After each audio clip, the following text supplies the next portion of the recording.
Any who follow the channel for GranTurismo content regularly will have doubtless seen I made a video about a data mining leak with over 80 vehicles that could well come to the game. At the time, there was evidence to support it with at least a couple of cars that were on the list before anyone even knew about them, and over time, more and more of those cars have arrived, even as recently as the last update, giving more credence to the list. So it goes without saying that if you haven't checked out that list of cars, you'll probably want to, because it will give you an insight into not all of the cars that are coming, but certainly at least some of them.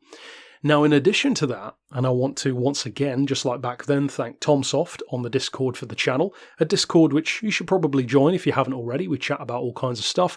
He brought this to our attention at the time, but somehow I just missed it. I was so focused in on the cars, but we had circuits leaked as well in that data mining leak. Nowhere near as many, only 4.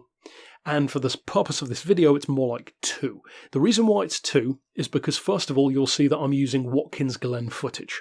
Now, this part of the video is important because, just like with the cars, there were already a couple of vehicles that gave credence to the list by arriving before anyone knew they were coming.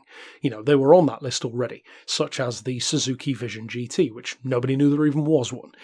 This is that for this list. Watkins Glen was one of those data mine circuits. It wasn't in the game yet, and we didn't know it was going to be, at least we in the general sense. So that gives this part of that data mining a lot more weight.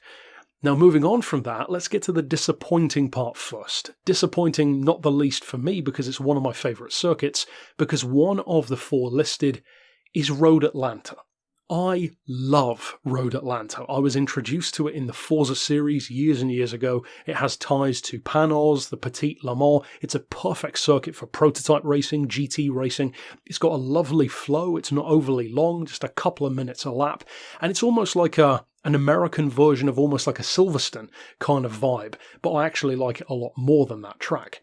Now that one, it seems, from what I've been told at least, is not a circuit which is going to come to the game because even though it's listed, at least from what I've heard, and of course they could always change this because clearly they had some level of intention of it being there, it seems they're not working on it anymore. That's a shame. We could speculate all day long as to why, so let's just leave it at that for now. The 2 which do still seem to be coming though are both returning faces. One much more recently, as recent as GranTurismo 6 in fact, and the other an OG circuit, which I'll use some GranTurismo 2 footage to show off. Now the first one is a track which I've ended up liking a lot more as I got older, especially in the GT5, GT6 days, and that is Grand Valley. Grand Valley is a great circuit for GT class racing, everything from like GT3s to GT500 Super GT machines. It's a great track for really close quarters, but also really high speed. Racing with iconic cars from the series, the Oreca Vipers, the C5R Corvettes, the Mazda RX-8 and RX-7 LM race cars, all that kind of stuff. It's just iconic, even stuff like the Lister Storm going around this track.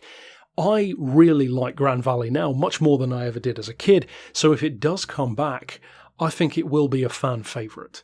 Moving to a much older circuit though in the series, and I'll again use some footage from one of my reviews, showcasing, interestingly enough, a returning car on said circuit back when I reviewed it, which we recently had come back, the Skyline Super Silhouette, and of course the circuit in question is Red Rock Valley.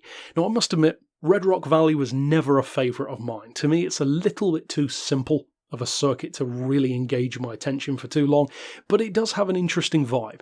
To me, I would describe Red Rock Valley as being kind of a combination or a cross between a midfield raceway kind of layout, where the lap overlaps itself, but then with the cornering style of more like a high-speed ring or even a super speedway, or like a Motegi speedway. It's an interesting circuit, very high speed, suited to race cars because of their high average cornering speed, stuff like NASCAR's prototypes, anything like that is going to do well here. So a proper OG circuit from the series.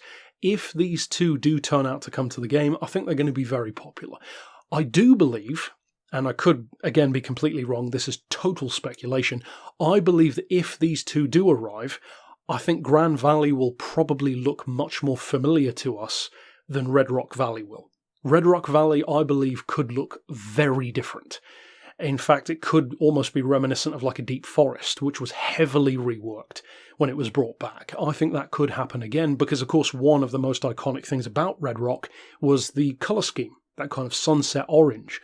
That might be included if it comes back as a certain time of day. It would be appropriate to have it, but with different times of day, it will totally change how the circuit looks.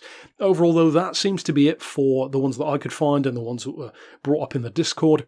Of course, if you're not already on the Discord, as I said, you should be. There's a link right below for that in the comments and in the description. And of course, stick around on the channel for more. But for now, as always, thanks for watching.